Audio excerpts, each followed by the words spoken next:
So hello guys, कैसे हैं आप लोग। उम्मीद कर रहा हूँ जहाँ होंगे खुश होंगे, बढ़िया होंगे। हम भी सही है। मेरा नाम है प्रयास कुमार, ये है मेरी मम्मी। तो आज हम जिस वीडियो पे रिएक्शन करने जा रहे हैं वो है खान सर की how India became a nuclear rich country bye Khan sir.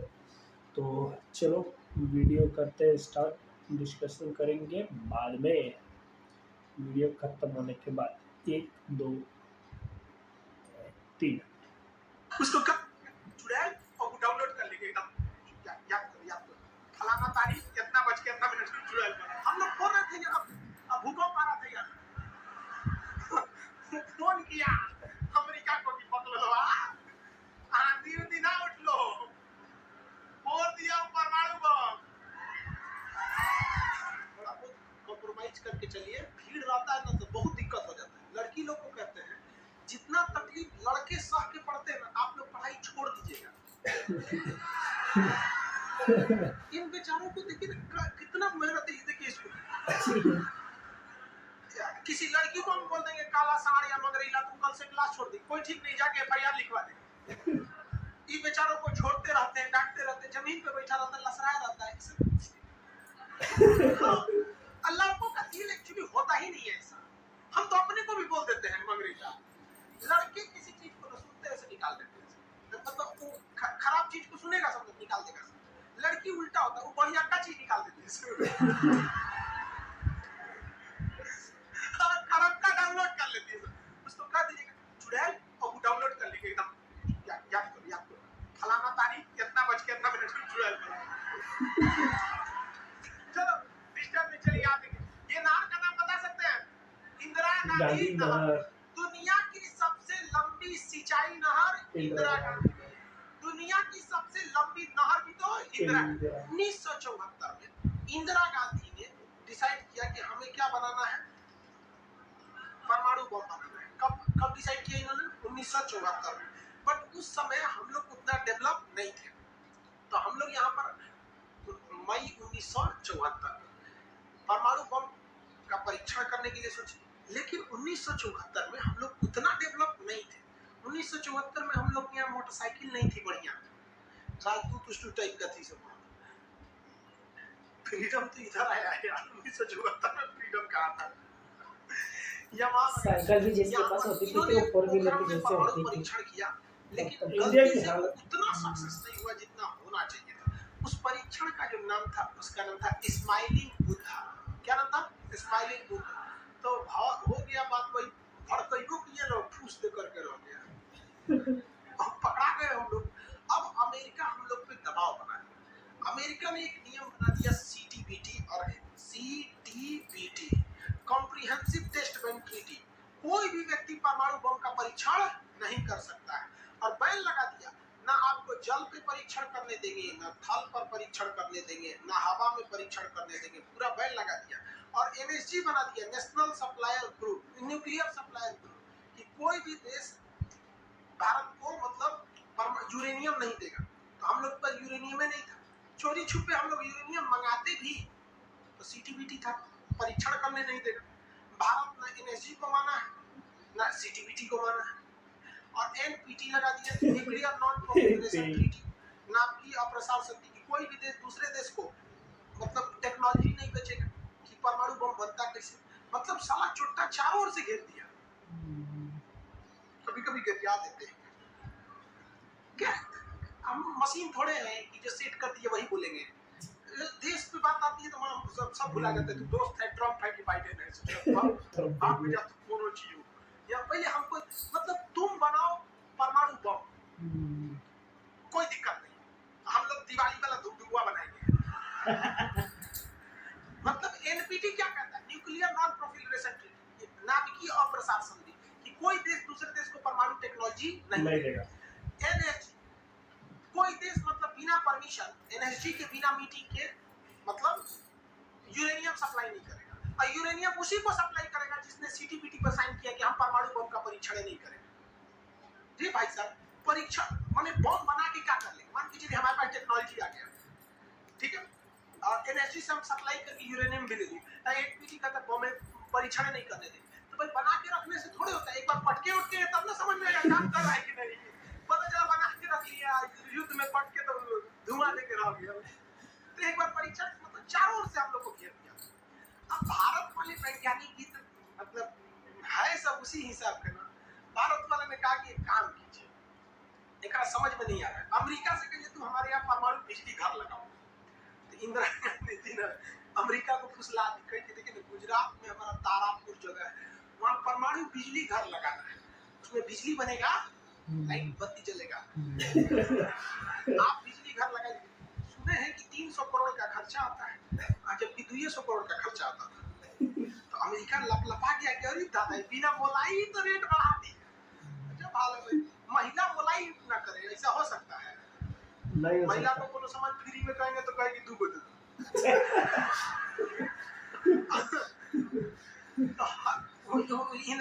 America ने सहयोग कर दिया, हाँ हाँ हम पूरा परमाणु बिजली घर बना देंगे, बिजली बनेगा, आपके यहाँ भूकंप लाइट चलेगा एकदम। तारापुर में 1972 में बिजली घर लगा दिया। अब बिजली घर चलेगा कैसे? इंदिरा गांधी कहा हमारे यहाँ यूरेनियम नहीं है, एक काम कीजिए जो बिजली घर लगा है ना उखाड़ के लीजिए, ठेका के अरे पगली कही तो पैसा दे, पैसा कौन चीज कि तू कौन चीज तू बनेले ने जी हम यूरेनियम नहीं देंगे, अच्छा तुमको दे देंगे, कोई दिक्कत अब वो यूरेनियम दिया था हमें बिजली घर में भड़काने के लिए। अरे भैया तू ले आओ ना, हम लोग ना डिसाइड करेंगे इसको भड़काना किधर है। इधर आया 1972 में तारापुर में, उधर तैयारी चल रही थी 1974 में, हम लोग ने उसमें से निकाल के इसमें भड़का दिया। बाद में पता चला गलती हो गया, अमेरिका होशियार निकला, जो यूरेनियम बिजली घर में लगता है वो 20% इनरिच रहता है, अब परमाणु बम में 80% इनरिच चाहिए होता है। हमसे गलती हो गया, ससुर जातो गया भातो ना मिला। जातो मतलब बदनामो हो गए, जात गई दूसरे जात में काय करते हैं जैसे ना छोड़ो पति नहीं हम लोग कच्चे मसाला पे भड़का मिला भी नहीं खाना। अब क्या हो भाई, इस सब 75 को नियम लगा दिया, हम लोग को कोई देता ही नहीं था। तो बस अब भारत में वैज्ञानिक, इंदिरा गांधी ने प्रोग्राम को कैंसिल नहीं किया, कहा कि बनाइए। अब भारत में धीरे धीरे आगे गए, एक से एक वैज्ञानिक मिल गए सब, उसमें एक चिदम्बरम थे बहुत मशहूर वैज्ञानिक, और उसके बाद मिल गए हमारे एपीजे अब्दुल कलाम, सोने पे इन्होंने परमाणु बम बनाने की पूरी तैयारी कर ली। अब तब तक लेकिन कोई भी प्रधानमंत्री डरे, उन लोग को खुली छूटे नहीं देता था कि परमाणु भड़काइए, क्योंकि अगर पुरुष हो गया, देखिए भड़क के सक्सेस हो गया तो किसी के बाप की औकात नहीं फिर कुछ बोले, भड़का दीजिए उसको, उसके बाद में कौन चीज बोलता है, ले आओ कौन चीज नहीं, लेकिन अगर भड़का पुश कर गया तब तो पिटा जाएंगे। जापान पर परमाणु बम मार दिया था अमेरिका, जापान चुपचाप देख लिया था। जापान के पास परमाणु बम रहता ना, अरे बाप रे बाप, उनको तो दिखाया रहता जापान मार मार।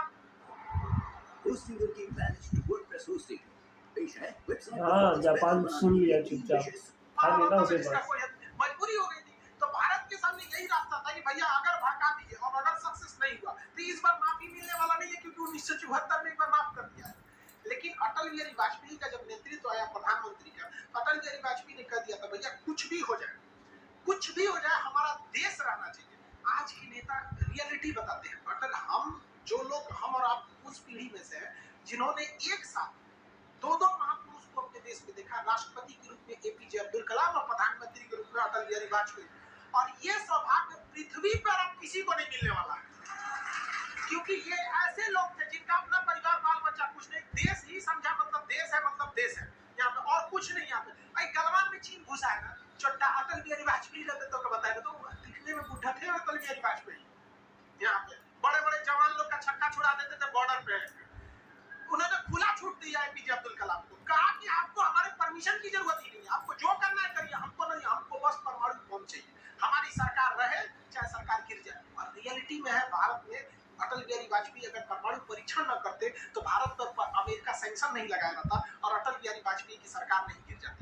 लेकिन अगर वो अपनी सरकार को सोचते तो कोई भी शिक्षक मंच पर खड़ा होकर किसी प्रधानमंत्री का खुलेआम तारीफ नहीं कर सकता, वरना कितने प्रधानमंत्री आए, कितने का किसी के लिए शब्द नहीं निकलता है। तो इतिहास हमेशा याद रखिएगा, आपको न्यौछावर करना पड़ेगा। ऐसे चमचागिरी करने से किसी का नाम लेता आदमी, लेकिन विरोधी भी जिनका नाम लेते हैं ऐसे महापुरुष थे, अटल बिहारी वाजपेयी, एपीजे अब्दुल कलाम, कोई है तो मिल जाएगा, उसे अपने बेचारा शर्मा जाएगा, किसको बोलूं। उन्होंने खुला छूट दिया और कहा कि जो करना है करिए। एपीजे अब्दुल कलाम कहे ठीक है, लेकिन अमेरिका को पता चल गया कि एपीजे अब्दुल कलाम चल गया हमारा, ये पक्का सफल कर देगा। तो उसने उसके ऊपर ना सैटेलाइट छोड़ दिया। अमेरिका से सैटेलाइट छोड़ा और भारत के ऊपर निगरानी करने के। अब यही गलती कर दिया अमेरिका से। एपीजे अब्दुल कलाम को लाने के लिए नासा बुलाया, आइए नासा आइए। तो एपीजे अब्दुल कलाम चल गए और कहा कि देखिए देखिए कितना बड़ा बड़ा मशीन है नासा में। ऐसे ना इंडिया में है टूटल फूटल स्टेबलाइजर रखते रहता है, स्टेबलाइजर का नॉट टूट जाता है तो क्लास में डाल देता है। कहाँ वहाँ वैज्ञानिक बने, यहाँ ये हम आपको नासा का हेड बना देंगे। कहा कि ठीक है, हम नासा का हेड हम क्या करेंगे, हमारा कौन है, ना बाल बच्चा ना कुछ। एक ही वो चीज है मेरे लिए, मेरा दुनिया में कुछ नहीं है, केवल और केवल मेरी भारत माँ है। आप वो भी छीन लेंगे हमसे, ऐसा थोड़े हो सकता है। उन्होंने कहा नहीं, और यही 17 से गलती हो गया। वहीं पर उन्होंने देख लिया था कि अमेरिका ने भारत के ऊपर क्या लगा रखा है, सैटेलाइट मॉनिटरिंग के लिए। और वहां पे उसने अमेरिका की सबसे बड़ी गलती हो गई। यहाँ आने के बाद उन्होंने बता दिया, देख भैया हम जो काम कर रहे हैं ना, सारा अमेरिका क्या कर रहा है, सैटेलाइट से देख रहा है। सब वैज्ञानिक का असर ले भड़काने से पहले तैयारी करना पड़ता है 1.5-2 महीना की। अब क्या किया जाए, कह दी देखो भाई इस अमेरिका का जो सैटेलाइट जाता है दोबारा घूम के आने में ना लगभग 1-1.5 घंटा का गैप हो जाता है। इसी बीच में जो करना है करो। कहा कि 1.5 घंटा में कौन सी करेंगे। तो अटल बिहारी वाजपेयी ने खुला छूट दिया था किसको, एपीजे अब्दुल कलाम। एपीजे अब्दुल कलाम ने कह दिया ना कि काम कीजिए, ऐलान कर दीजिए कि यहाँ मिलिट्री एक्सरसाइज होने जा रहा है, सेना यहाँ युद्ध अभ्यास करेगी, कैसे युद्ध लिया जाता है, एकदम ओरिजिनल युद्ध का मैदान। अब युद्ध में कहीं घर बन रहा है तो कोई पूछ रहा है काहे नहीं बन रहा, इसी पे तो बम मार के प्रैक्टिस करेंगे। घर नहीं बन रहा था, इसलिए बन रहा था कि परमाणु बम कितना खतरनाक होगा। लोगों को लगा कि फौज इस पे मार किया देखेगी कितना तबाही मचा रहा है। भाई साहब बकलोल, उस तैयारी अब्दुल कलाम ने करवा रहे थे कि जब फोड़ेंगे तो देखेंगे कि घरवा उधियार है कि नहीं। तो लोगों को लगा हाँ मिलिट्री एक्सरसाइज कर रही है, सब चीज काम हो गया। लेकिन अमेरिका को कहीं ना कहीं भनक लग गया, क्योंकि हर घर में सतयुग से कलयुग तक साले विभीषण हर जगह मिलते हैं। भारत में तो जाके कह दिया वहां पर, तो भनक लग गया। अमेरिका ने उस सैटेलाइट की टाइमिंग घटा दी।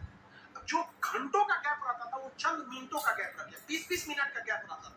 लेकिन इन लोगों ने अपना काम निपटा के रख दिया था। लेकिन समस्या ये थी ना कि सब चीज तो बन के रेडी हो गया, हर चीज रेडी हो गया, लेकिन अगर परमाणु बम फोड़े और फूस करके रह गया, समस्या यही थी। भड़क गया तो टेंशन ही नहीं था। तब क्या किया गया, सैटेलाइट हुआ तो रहेगा। तो अटल बिहारी वाजपेयी का पूरा छूट था, एपीजे अब्दुल कलाम को इनको टेंशन ही नहीं था। उन्होंने कह दिया अटल बिहारी वाजपेयी से ये काम करते हैं, हम अब आ गया है मई में इसका बम फोड़ देंगे कोनो दिन में, 9 तारीख चाहे 11 तारीख कोनो दिन हम फोड़ देंगे। कहे कि भाई आपको जो करना है करिए ना, हमको मत बताइए, हमको बस परमाणु बम चाहिए, बाकी अमेरिका कौन चीज करेगा हम देख लेंगे। तो अटल बिहारी वाजपेयी से खुला छूट मिल गया। अब इन्होंने 9 मई 1998 डेट क्या कर दिया, डिसाइड कर दिया। 2-2 दिन किया था, 9 मई को भी, फिर 11 मई। पहले 11 मई 1998 शक्ति 98 कोड मिला। जैसे अमेरिका का सैटेलाइट गुजरा, पूरी तरह से कैलकुलेशन हो गया था कि कैसे कैसे होने वाला। अमेरिका का सैटेलाइट जैसे गुजरा तुरंत यहाँ पे भारत का परमाणु बम को ब्लास्ट किया गया।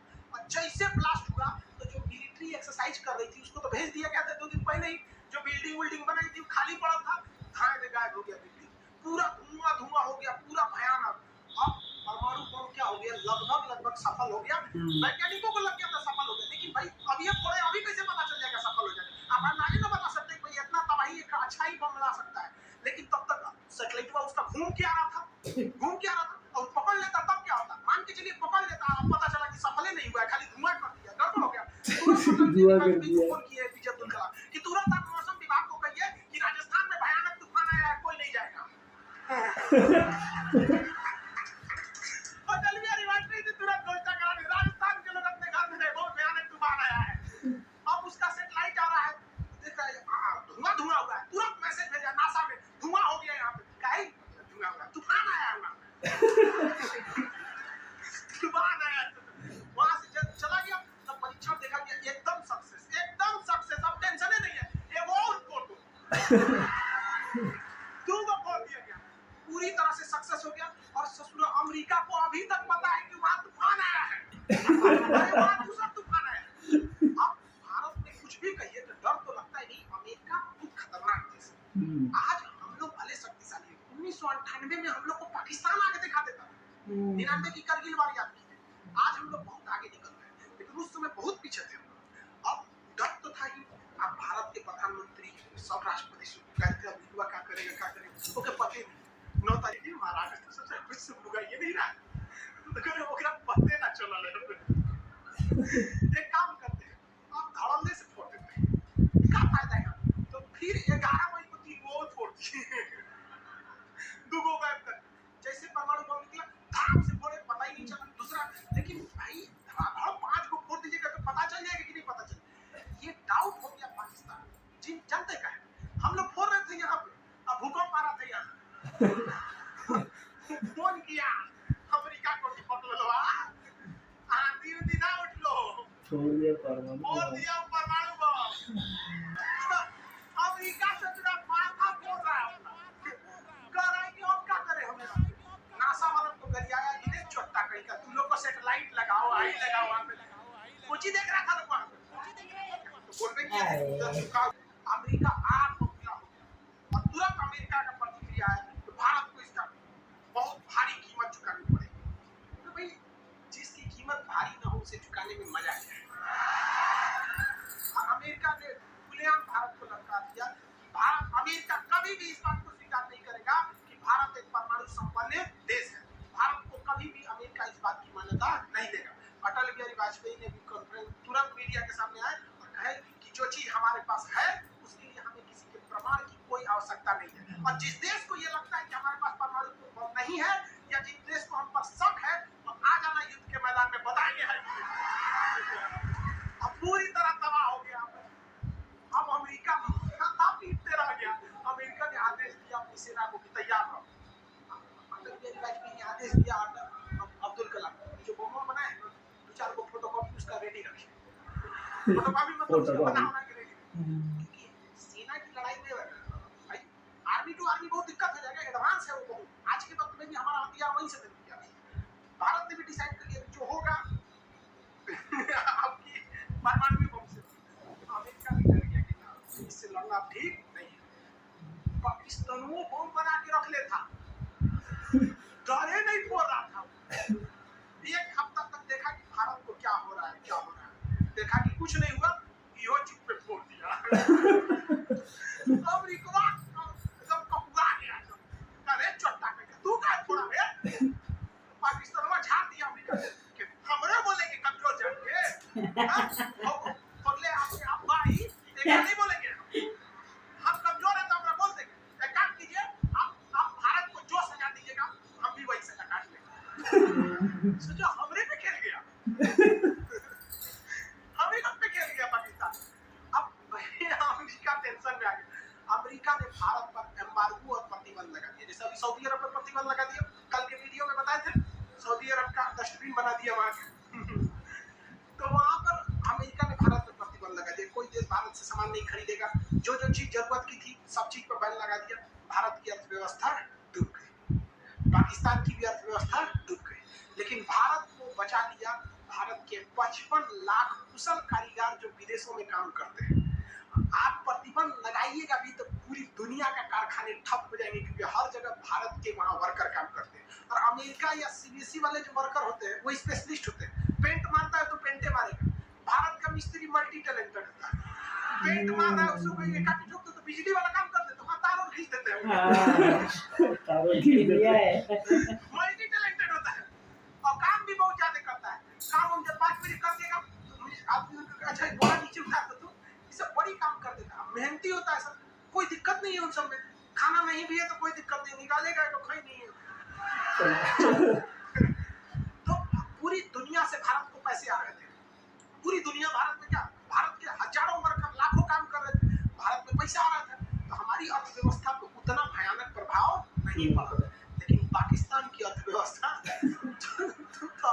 तबाह हो गई इसकी यहाँ के कोई वर्कर को ले भी नहीं जाता है अरे छोटा कम मार करेगा कोई ठीक नहीं है यहाँ पर ये सब इतने बड़े बैल होते हैं सब पाकिस्तान वाला अगर पाकिस्तान की एक मोहल्ला से 5 आदमी विदेश गया है ना वहाँ अच्छा से हंसी खेलती ड्यूटी कर रहा है अगर उसके परिवार में यहाँ झगड़ा होगा ना तो दोनों वहाँ झगड़ा कर लेगा सर तो आप काहे मर लो अपनी खाला को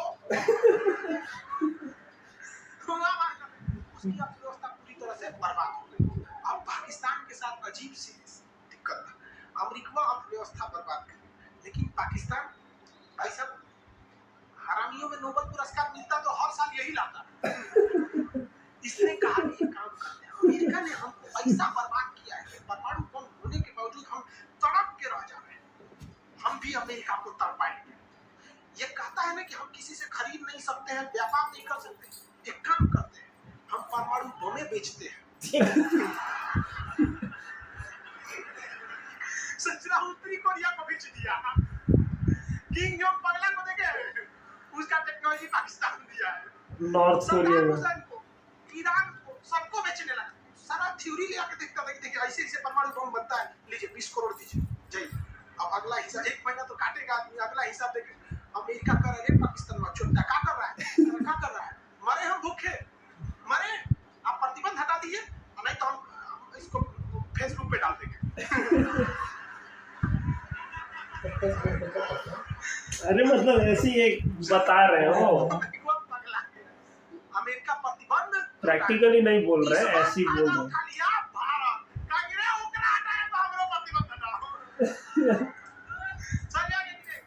तो गलती से भी अगर हम लोग जब भी एक दूसरे का अंतर्राष्ट्रीय मंच पर साथ दिए तो दोनों को फायदा हुआ है, लेकिन ये चुट्टा उसको समझ में नहीं आता है। अब भी अगर वो शांति से रहेगा ना तो बहुत आगे जाएगा, और अशांति से रहेगा तो एकदम में आगे चल जाएगा। एकदम आगे चल जाएगा। परमाणु परीक्षण समझ में आ गया? किसी कोई दिक्कत कहाँ होता है? पोखरण। आज भारत परमाणु संपन्न है या नहीं? परमाणु की आवश्यकता है? अब अमेरिका केस कर दिया भारत ने, कहा कि आपने न्यूक्लियर प्रसार संधि तोड़ा है। भारत ने कहा नहीं तोड़े, हमने किसी से संधि मंगाया ही नहीं है, हमारे खुद के वैज्ञानिकों ने खुद बनाया है। और ये बात खूब एपीजे अब्दुल कलाम ने बोला। कौन सी बोलता है चुरा है हम बनीले, पता है कैसे बोलता है? अच्छा ठीक है, ये नहीं है, लेकिन आपने यूरेनियम तो चोरी से मंगाया, का चुप का चोरी से मंगाया। हमारे केरल में यूरेनियम निकलता है, जादूगोड़ा की खान झारखंड से निकलता है, उसी से हम बनाए। हम किसी से भीख नहीं मांगे हैं, हम हिंदुस्तानी हैं लोग, यहाँ पे भीख में तो हमें कुछ भी नहीं चाहिए। तो एनएससी काट तब काट, अब कुछ पे मुकदमा ठोके, तब इस पे ठोक दिया भारत में। आपने परमाणु परीक्षण किया क्यों?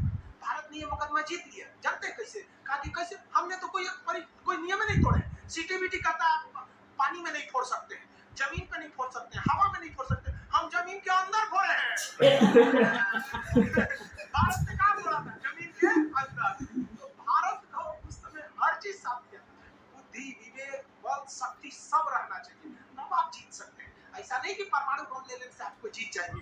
कब कैसा सिचुएशन था, आंधी आया है, परमाणु बम फूट गया, तो हर चीज बहुत कांड हुआ यहाँ पे। बाद में अमेरिका को समझ में आ गया कि नहीं हो सकता है, अब भारत को ना नहीं सकते। वो गया जमाना जब हमारे ऊपर किसी का शासन हुआ करता था। आज भी भारत में बस जाति पात खत्म हो जाए, ऊंच नीच पे लड़ना खत्म हो जाए, और Congress BJP high party how party मतलब नेतागिरी खत्म हो जाए, तो सोचिए ना हमारे पास कमी किस चीज की है कि नहीं? नेतागिरी तो सॉल्व हो सकता है, यूपीएससी का एग्जाम कंपलसरी कर दीजिए नेता बनने के लिए। काम खत्म हो जाएगा। आप इसको समझ में आ गया कि नहीं? लाइव वाले सब लोग समझ में आ गया? अब आगे कल समझेंगे। आज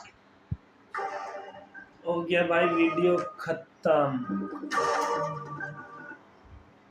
बढ़िया वीडियो थे, एक नंबर। परमाणु बम ये तो आपके टाइम में है ना सब, ये सब। A nuclear weapon is an explosive device that derives its destructive force अरे from ये तो तभी का है ये सब, तो कुछ बताओ, पता होगा तो उस टाइम के बारे में, परमाणु बम बना था तब टीवी वगैरह नहीं थी ना, देखने को नहीं मिलता था, कुछ न्यूज़ वगैरह रेडियो वगैरह सुन लेते थे, समझ में क्या आता है। तो तब तो हमारी जन्म भी नहीं हुई थी, 74 में किया था, तो हम पैदा भी नहीं हुए। कब के पैदा हुआ? 1980? यस, 1980। कुछ भी हो, हम लोग भारत के हैं, इसका डर हुए हैं, हम भारतीय हैं, हम भारतीय हैं। बोल रहे थे ना तोड़ फोड़ के भी सही अपनी जिंदगी तो चला ही लेते हैं। हाँ हम लोग ऐसे है ना, हम लोग किसी भी इसमें रह लेंगे। हाँ, हम लोग किसी भी इसमें रह लेंगे। पूरा ही इंडिया के जितने भी लोग हैं उसमें सब लोग बोलता ही। है, हाँ सब लोग ही और और दिमाग चला के किधर न किधर से तोड़ फोड़ के कुछ न कुछ अब देखो करेंगे। कितना साल लगा। इंदिरा गांधी आई, उनके टाइम में भी ये सब हुआ। फिर अटल बिहारी वाजपेयी, उनके भी अरे टाइम वो पे। उससे पहले अंग्रेजों को जिन्होंने हटाया वो सबसे बड़ा काम हुआ है। वो सब तो हम वो लोगों तो को मालूम ही नहीं है ना, पूरा इतिहास हमने पढ़ा किधर है। देखेंगे ना, अभी धीरे धीरे हाँ धीरे देखेंगे। धीरे, हाँ मुझे वो देखना है पहले। क्या इतिहास? इतिहास बोले तो जब अंग्रेजों का जमाना था कैसे थे क्या थे, तो हमारे दादाजी बोलते थे, पर उनके जमाने से भी पहले ये अंग्रेज चले गए थे। एक काम करो गाइस, अगर आप लोग को पता है ना, जो अगर आप लोग को कोई ऐसी वीडियो पता होगी जिससे हमें ये पता चल सके, मतलब ये जो पूर्वज हो या फिर अंग्रेजों के ज़माने या कुछ भी सीन हो, अगर आपके पास कोई वीडियो वगैरह ऐसा कोई सजेशन हो तो बताइए, हम देखेंगे उसे। हमें भी सीखने में मज़ा आता है, नई चीज़ें सीखने में मज़ा आता है। हाँ अपना संस्कृति है, अपने संस्कृति से दूर थोड़ी जाएंगे। तो चलो, यही थी खान सर की वीडियो, बहुत अच्छे से समझाया बहुत था। अच्छा बहुत अच्छा, बहुत अच्छा लगा। हमारे घर में तो आप लोगों को भी अच्छा लगेगा तो देखिए और शेयर कीजिए, बेल आइकन को दबाइए। पहली बार मेरी मम्मी ने ये लाइन बोली है पूरी तो अब तो भाई, अब तो करना ही पड़ेगा तुम लोग को। चलो ठीक है, मिलते हैं अगली वीडियो में। आज के लिए इतना ही बस। ओरिजिनल वीडियो का लिंक डिस्क्रिप्शन में, जाइए देखिए, लाइक कीजिए उनकी वीडियो को, हमारी वीडियो को। Bye bye.